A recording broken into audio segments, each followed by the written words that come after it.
Welcome back to Archaeology After Dark, everyone. I hope you had a wonderful Thanksgiving. And as my phone tells me, it is in fact December 1st. So, to kick off the wonderful month of December, as all of you in Alabama know, it is now cold, rainy, and perfect time to catch up on Archaeology After Dark in case you've missed some episodes here and there. My guest today is Kaden Holbrook. Kaden, thank you for joining me. Thank you for having me. I very much appreciate it. Absolutely. So, tell us a little bit about yourself. So, I am a senior of anthropology and archaeology at Auburn University. I Roll Tide. study mostly, War Eagle, don't do this to me. I'm I sorry, study I couldn't primarily resist. historic archaeology, um, with a focus mostly in like the Civil War is currently what I'm working on, but I'm also really interested in underwater archaeology and looking at shipwrecks specifically from the time of like the Spanish occupation. So, what you guys just did your field school at Camp Watts, right? Yes, we sure did. So, what was your goal for that project? So for the most part, we're working on locating the hospital that was there. So Camp Watts is a it's a camp of instruction from the Civil War, specifically a Confederate camp of instruction. It's one of only two that are in the entirety of the state of Alabama. So it's like a very unique site, and it's the first camp of instruction to have archaeological research done on it, as far as we are aware, at least. That's all the research we've seen. But our goal for this semester in particular was to locate the hospital. And to do that, what we did as part of like a little extra portion of the field school was some GPR analysis, ground penetrating radar. So we went over this cemetery where there were two headstones left remaining. And in like a 1 acre area, we went over it with the GPR, and it was very, very small transects. It took 3 whole days. It was terrible. It was very, very hot. Hottest days of the season, actually. So it was a little miserable, but it was fun because I got to learn how to do it. But in that process, we found out that there were about 97 moderate to high probability burials in the area, specifically about 60 high probability burials just within that 1 acre area. So having that as a location, being able to tell where that is, kind of where the borders of the cemetery lie, can tell us more about where the hospital is. So what we want to know is what people were actually doing at this site, how people were living. We want to know what kind of materials did they use in their daily lives. We want to know what the lives of the soldiers that were training there were like, because we have reports that say that most of them were desertees. Most of them were people who tried to dodge the draft when that happened in 1863, I think, um, as well as the presence of African American slaves on the property, because we do have records of their presence, but we don't have any physical evidence, you know? Um, yeah, it's just a really cool project. It's been going on for about 2, 3 years now. I believe it started in 2023 was the initial survey.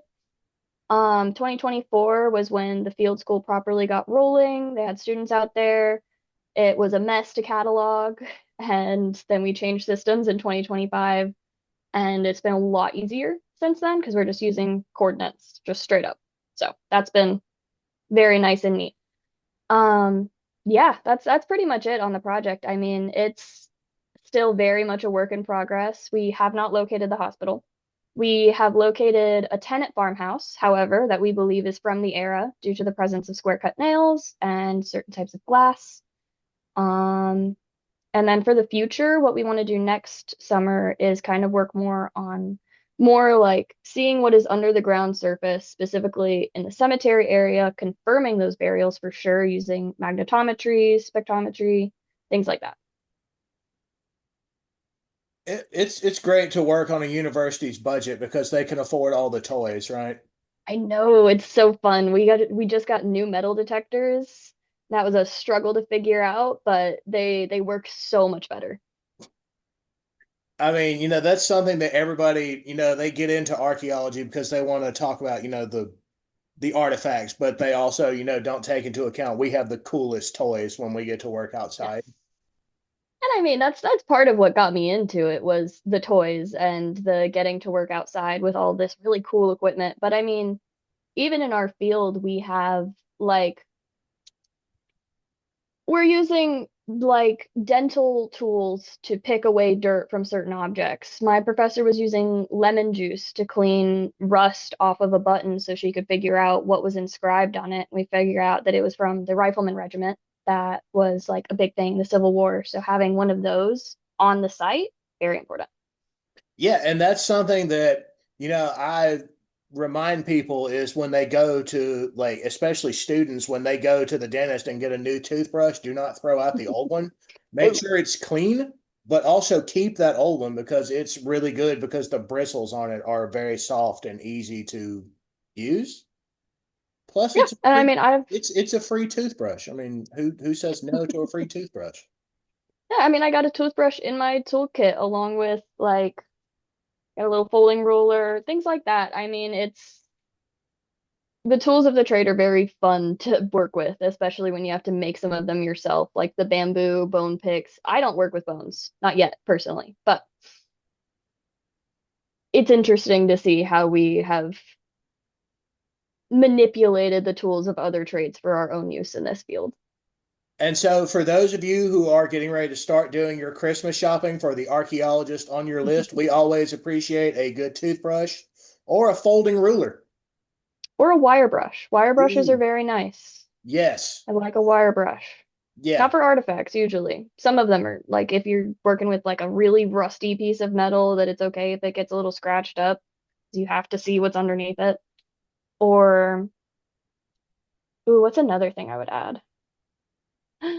There were these like hand carved wooden tools that were like a little expensive, but they looked so nice. I got a new um handle for my trowel because mine is starting to split because I left it out in the rain one time. Terrible idea. I've done that. Yeah. Now I keep it as a souvenir slash reminder of don't leave things out in the rain. Yeah. Yeah. I'm just lucky it didn't rust, honestly. That's like the main opposition for an archaeologist is your tools starting to rust and you can't use them anymore because they're gonna break. And the clay in the South is so hard to get through that if you have something that is falling apart, it's gonna fall apart trying to get through the clay. Yeah, that's something that I had a very steep learning curve in is how different the geography is in Alabama. Like when you go south of Montgomery or west of Montgomery, there's a very like dense chalk and clay layer that in my area of North Alabama we don't have because we have rocks instead. We have all the rocks here in North Alabama. Oh, lovely. Yeah. See, that's another thing. I love the geology. I took like three geology classes back to back just because that's like one of the most fun parts for me is seeing, you know how when you're digging a unit, and I guess like younger archaeologists probably don't, but when you get to a field school and you're digging a unit and you can see the transition of the layers in the soil and you can like you know what all of those things mean, like you have the topsoil and then you have like this area where you can tell they were doing agriculture because you have plow marks on one layer and then right below that you have kind of like the virgin soil that hasn't really been touched or just like a depositional layer, and it's so neat, especially when you can see the evidence of like human occupation in those areas in those layers. I think that's I love that part. Yeah, that's something that I think sticks with people is like the wow moment of archaeology. Like it's never the same moment for everybody, but it's like a little thing goes off in your head and it's like this is the coolest thing. This is the coolest thing ever. This is the coolest thing I've ever done. And I mean, my family history plays a little part. My dad's dad is super into history. He wanted to be an archaeologist, but he ended up teaching music instead. Um, but he still like he does reenactments and stuff. He is a huge history nerd.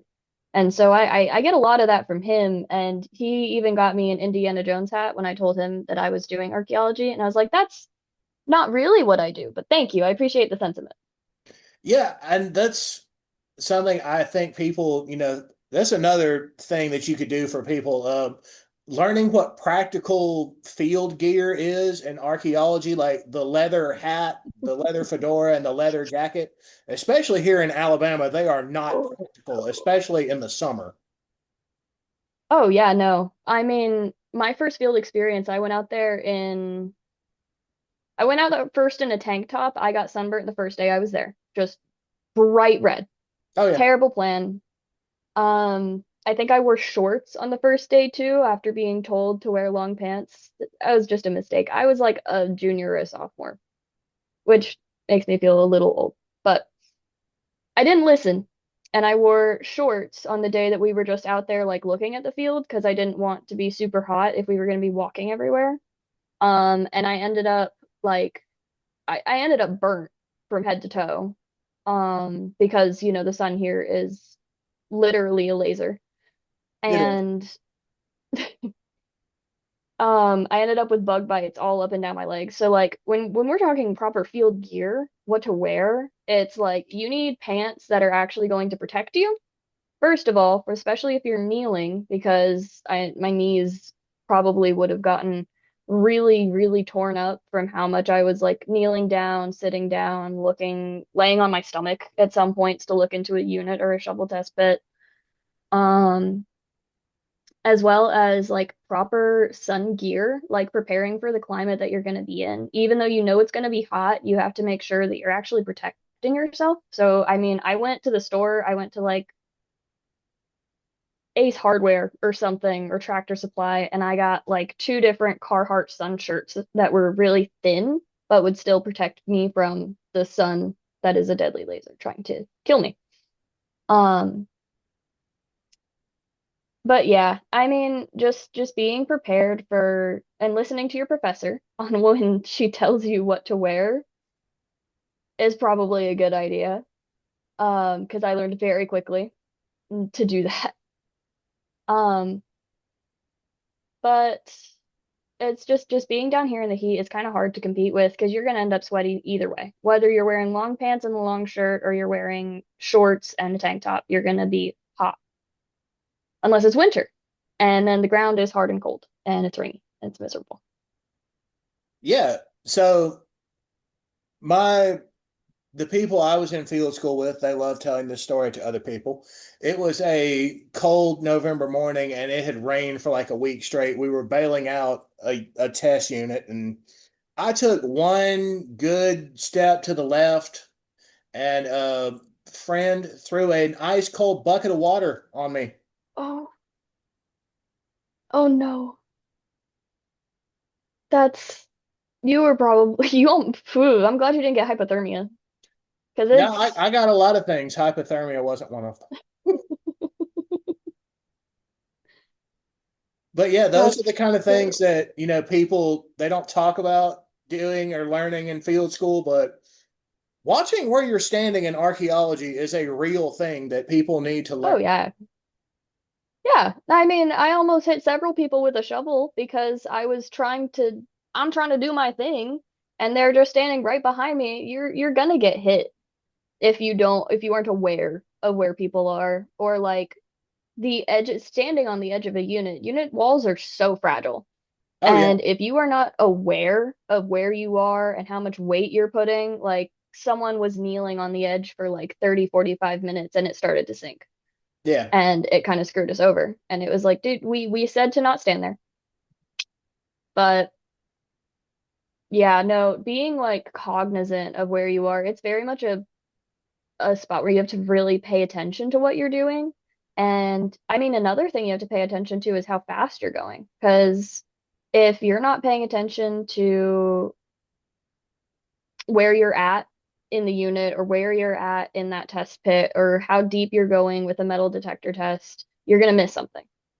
Or you're going to not record it properly and it's going to get lost. And then I in the lab have to deal with it. Because I mean, I do a little bit of lab work as well. That's what I've mainly been doing this semester is cataloging and accessioning and labeling and cleaning and sorting all of these various things that we've collected. And the main issue I've seen is just people not paying attention and not taking more time with it and making sure that they are doing all of these things correctly. Like I had 18 different metal detector tests that were labeled as shovel tests, even though on the inside bags it said that it was a metal detector test. And I understand because, these you're new at it, you're not really paying attention, you're talking to friends in the lab while you're there, but it's very much a thing that's going to cause problems in the future. Like if you get hit with a shovel, you're going to get a little bit of brain damage and I'm going to laugh at you because you weren't watching where you were standing. And I mean, after mislabeling things, I would have the urge to, not necessarily on purposely strike somebody with a shovel, but should they, subconsciously get a whack upside the head? Oops.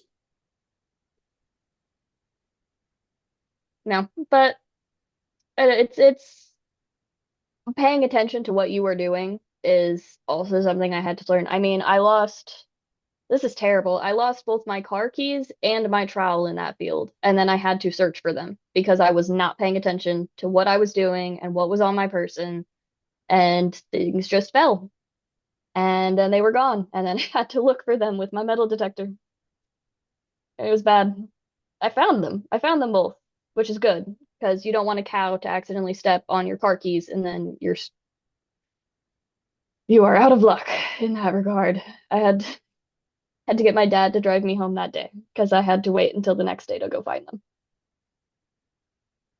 That is definitely a story that you should tell everyone as like a cautionary tale. Like, make sure you I just hate that have your story. stuff. Like, put it. So this is some advice somebody gave me when I first started is put like the stuff that matters in a Ziploc bag all together. Keep it in Yeah. your field pack. Like, put your cell phone, your car keys, um, like a random like little band-aids and first aid kit. Just keep all Hmm. that in like a little Ziploc bag all together in your field pack. That way you don't lose it unless you lose the entire thing, then it becomes a real problem. And then it's like, where did my bag go? Oh no. But yeah, no, it was a lesson that I had to learn. And I feel like the field school experience just really teaches you that. And that's honestly what I would recommend to anyone getting into archaeology. If you don't know if you actually want to do it or you don't know what it's going to take, do a field school because it's the best way to learn what you need to learn before you try to do this professionally. Yeah, Because if I hadn't gone to a field school, I wouldn't know any of it gives you like a sense of awareness slash foreboding this. because like, okay, this is fun, but also the things you need to work on between doing this in a classroom setting and being paid for it. Like, one, you actually get to go home to a safe and secure environment at the end of the day at the field school. You do it from work and it's like trauma.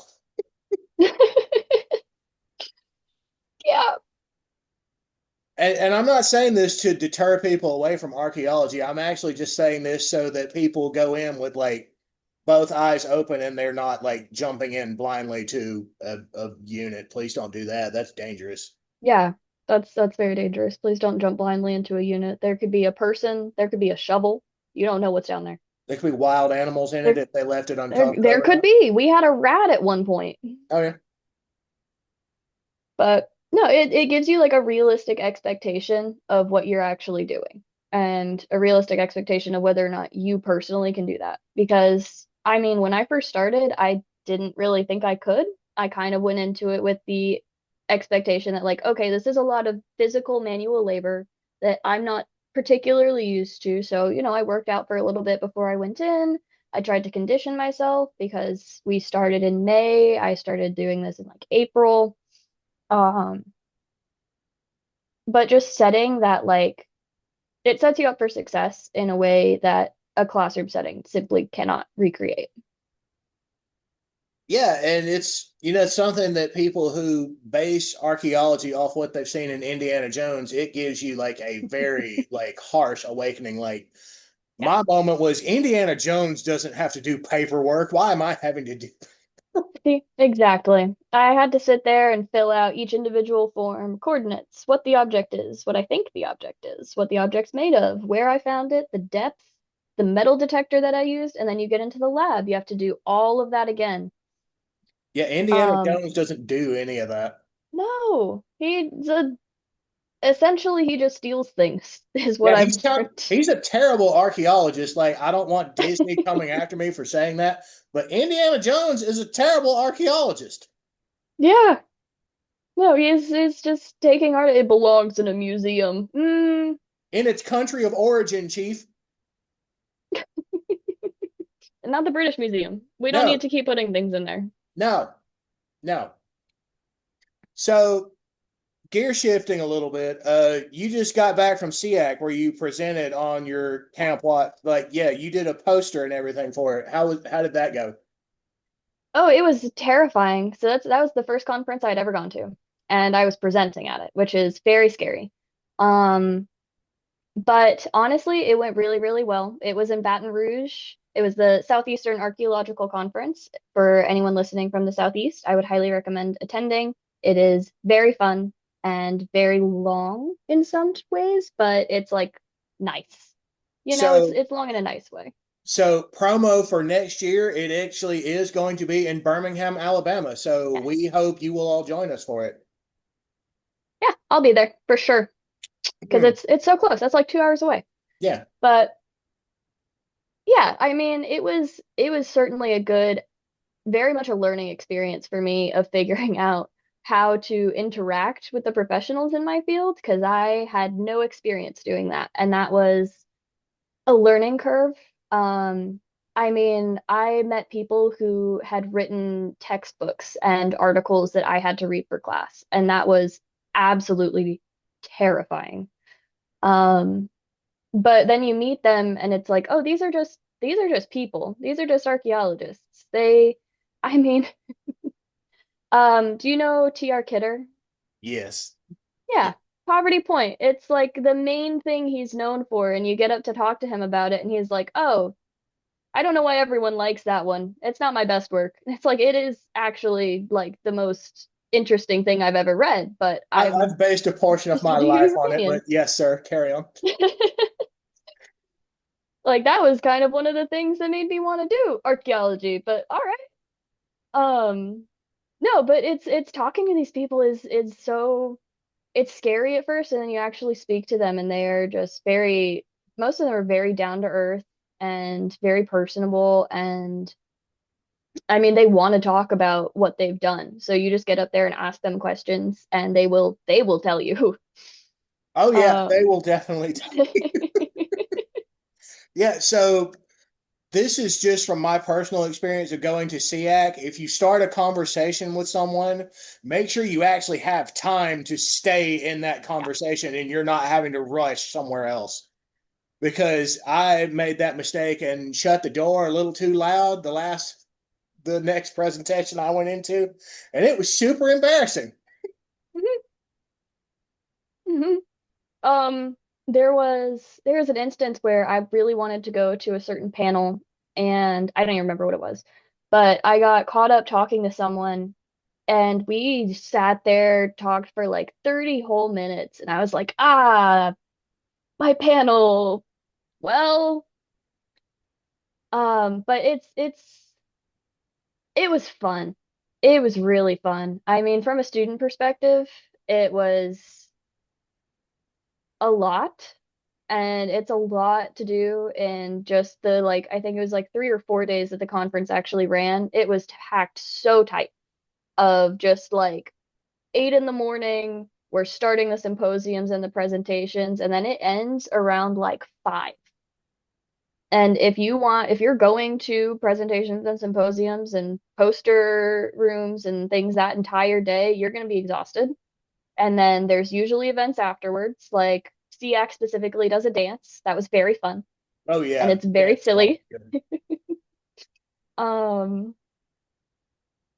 but yeah, I mean, getting the experience of seeing people do presentations really gives you an idea of what you're going to be doing in your field and like what you're going to need to be able to communicate and in some ways how you probably shouldn't communicate some information.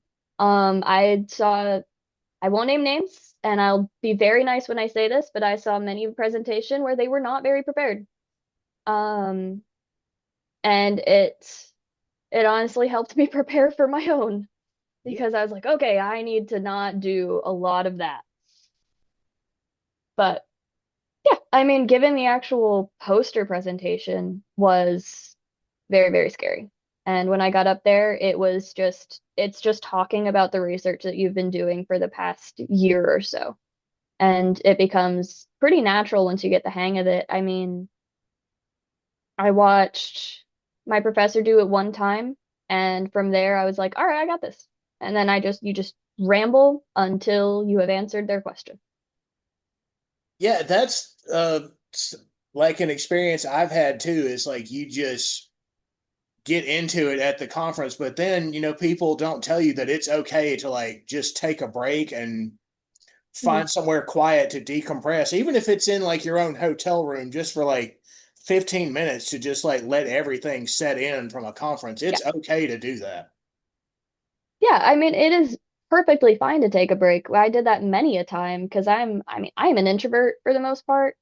I do not like large crowds, and SEAC is a lot of large crowds. It's nothing but large crowd. And yeah, so I mean, we were staying in the actual conference hotel, so I could just go up to my room, be quiet for about 20 minutes, and just let it all settle and kind of breathe in what I have learned from the six or so little presentations I've just gone to, and then go back down, eat something, and go to the next one.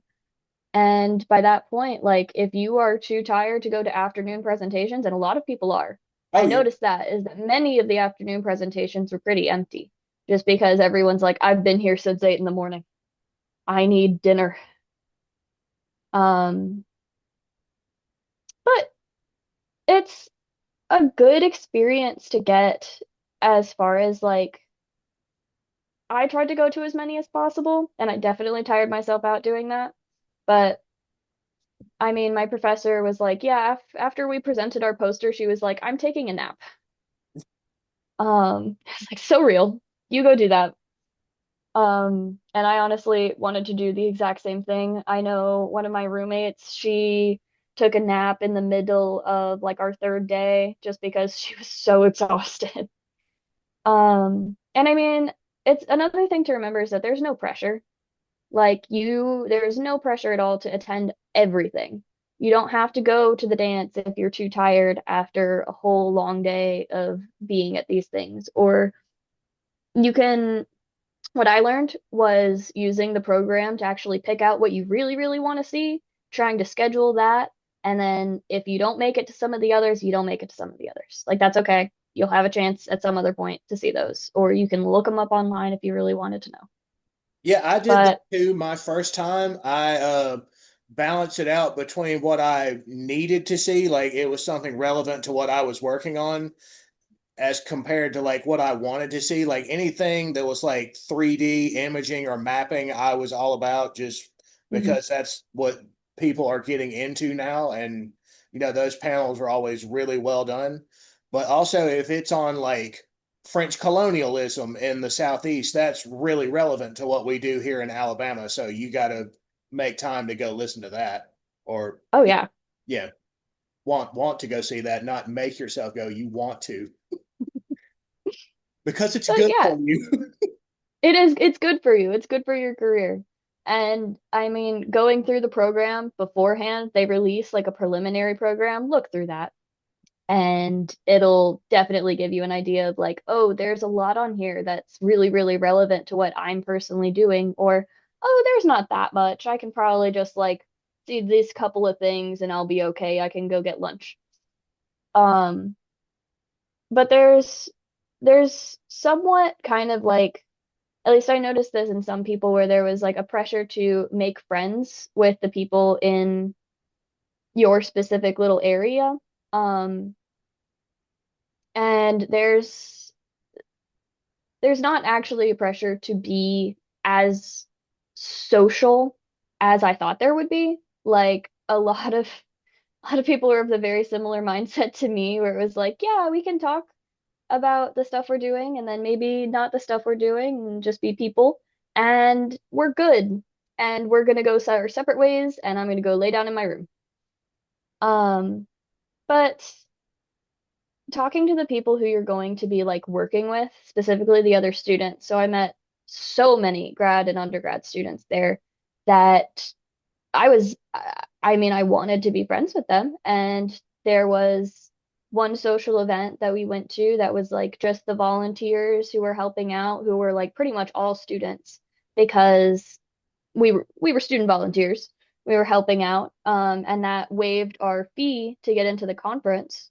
So it was kind of a way for us to avoid paying it was like $100-ish for the ticket.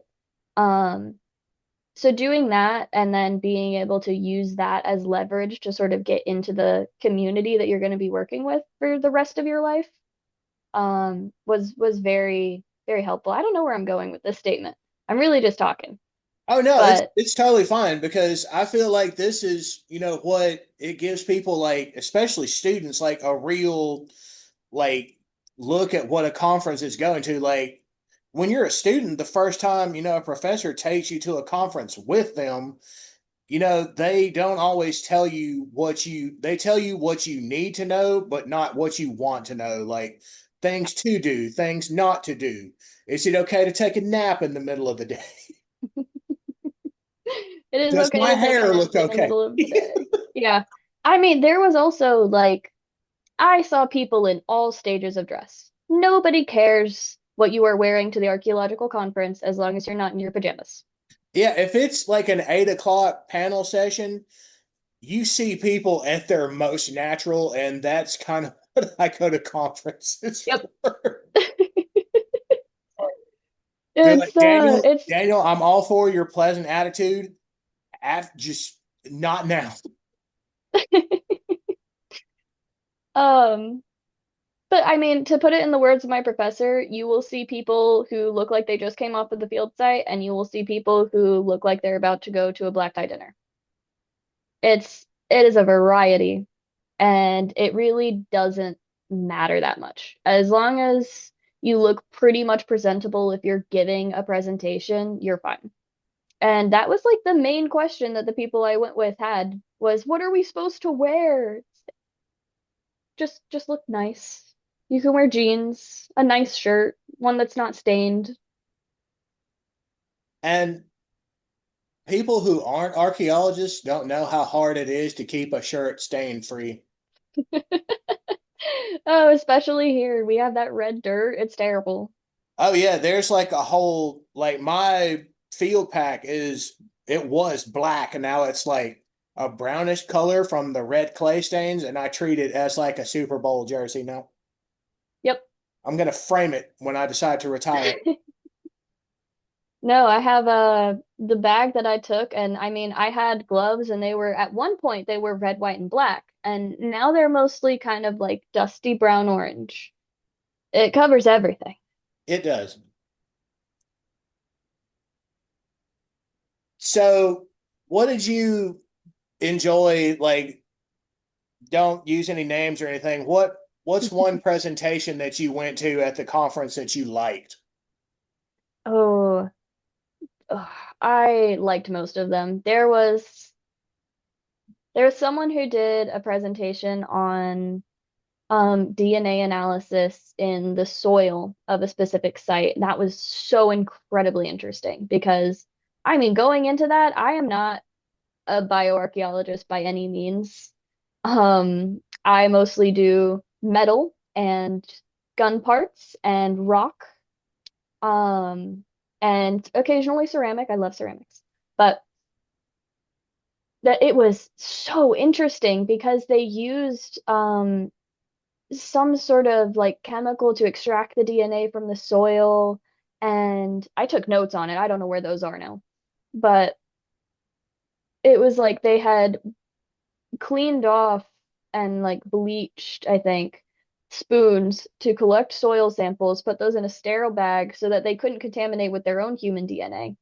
took those back to the lab, analyzed them, and it was like they could tell quite a lot from the remaining human DNA that had stayed in the soil from those burials that they were looking at. And that is so neat. That's so cool that you can do that. Um, I went to that one because it was after a specific portion on mortuary clothing that I was attending, because that's super interesting to me. As well as like they they recreated a model of a late 1800s, early 1900s coffin, which was so cool that you could do that just using the coffin nails and the shape of the pit. So neat. Um, what were the other ones? I went to several presentations on the shipwrecks in the Florida, the Gulf near Pensacola. Um, that was so neat. It's like they were using 3D model recreations of the ships based off of the information that they had from like the scans that they had taken of the bottom of the seafloor. They talked a lot about ballast stones, which I thought was interesting, but people who aren't interested in underwater archaeology are probably like, that sounds boring. And I guess, but I thought it was cool. And then there was one that I just went to because it was on the last day and it was kind of late in the afternoon and it sounded fun. Which was he was looking at the use of latrines, or sorry, the absence of latrine pits and like areas for people to use the bathroom, specifically in southeastern indigenous like communities that we have examples of, and potentially what they were doing with that instead. So one of the theories was that they were potentially using it to fertilize crops because you can like ferment urine in a certain way that it has all of the nutrients that you can put on the plants. And then if you use wood ash, it gives it another nutrient. So if you're just collecting all these things together, you put it on your crops, those crops are going to do amazing. It's homemade fertilizer. That was Yeah, very so the people interesting. watching this episode, please don't do that at home because I don't Don't want, do that. yeah, I don't want messages coming to the Archaeological Society. Well, Caden and Daniel gave us this advice on an episode. We did not. We did That's not. not advice. Yeah, that's madness that you're hearing, but not actually hearing. And then we're going to get a message saying, oh, well, Daniel and Caden said it was okay. We did not. No, we didn't say that. I said it was a theory. It Yeah. is a theoretical standpoint. It is a hypothesis. Please don't do that at home. Do not try at home. My God, people are going to hear that we told them not to do it at home and they're going to do it anyway. It's okay. It's off our hands now. Yeah. So, Caden, we're about to where we wrap up the show. Any advice you want to give out to students, like say they just got done at their first conference or they're going to their first conference? Um, Advice for going to your first conference or post. Get emails from people. Talk to people, like actually talk to people, especially people who, if you are an undergrad like I am and you are looking into all these different master's degrees, talk to the people there that are from these universities, especially if they're doing a program that you are highly interested in or something that you want to pursue. Get emails and then email them with like a, hey, it If was they great to have talk to business you. cards, be sure to get one. Yes. Yeah, Business I cards are collected, super useful. I don't even know how many business cards I have. It's like upwards of 20 just because I was collecting them like candy. Um, yeah, super helpful, especially if you're interested, if they mention like a field school that they're doing or they mention a specific master's program. Get the card, email them immediately after, like 1 or 2 days after the conference has ended, because you don't want to overwhelm them. And be like, hey, great to talk to you, blah, blah, blah, blah, blah. Thank you so much. I'm very interested in what you're doing. And then end it with like a question or something that gives them a way that they can respond. Very helpful, establishes a connection with a person that you're potentially wanting to work with. Um, Talk to people just in general. Don't be afraid to ask questions, even during like Probably wait until the end of a presentation session because they go pretty quick. I wouldn't stand up right after someone has presented and go talk to them because the other person's going to be waiting to present and you're just going to take up their time. Don't do that. I saw it happen like 3 times. It's really rude. Um, especially if you notice they're about to present. Don't do that. What else? Don't be scared. It's gonna be fine. You're gonna do great, especially if you're a student. Like they know you're a student, and I probably shouldn't say that, actually. I'll leave that one to myself. But don't overdo it, and don't worry too much about sticking super close to your professor because they're there for their own conference purposes and you're there for your conference purposes. Socialize, mingle, especially with people who you think are going to be people you're working with in the future. People in the same little interest area that you are. I met a lot of really good friends at SEAC this year that I now communicate with, and it's just a great way to get out there and meet people who are going to be in your field. Yeah, and honestly, that's the best advice I could give out too is just don't be afraid to meet people. That archaeology, anthropology, they're human sciences, so we have to keep the human element in them or else it becomes sad. Yeah, exactly. Like we have to make Yeah, sure that that's we that's are, that's fine where I was going with that thought. It was yeah, I had I agree. I had something really philosophical and wonderful, and then I just like lost it halfway through what I was. Yeah, But I yeah, mean, make sure we keep the human element in anthropology and archaeology. because I mean, I promise you, the people that are there, they are kind of in the same boat you are, especially if they're students. They're kind of going to be nervous. They are going to want to talk about the things that they're interested in. So talk to them about the things that you're interested in, they're interested in. Talk to them about things not related to archaeology. And yeah, have fun. It's a fun time. Yeah. And honestly, that's the best sales pitch you could make for archaeology. It's a fun time. Well, Caden, it has been a pleasure having you on the show. This has been really great. Thank you. It was really nice to sit and chat for a while. I Yeah. appreciate you having me here just to speak about all my things. Yeah. Well, not physically because it's geography. It's hard here in Yeah. Alabama. Well, All right. Take care, everybody.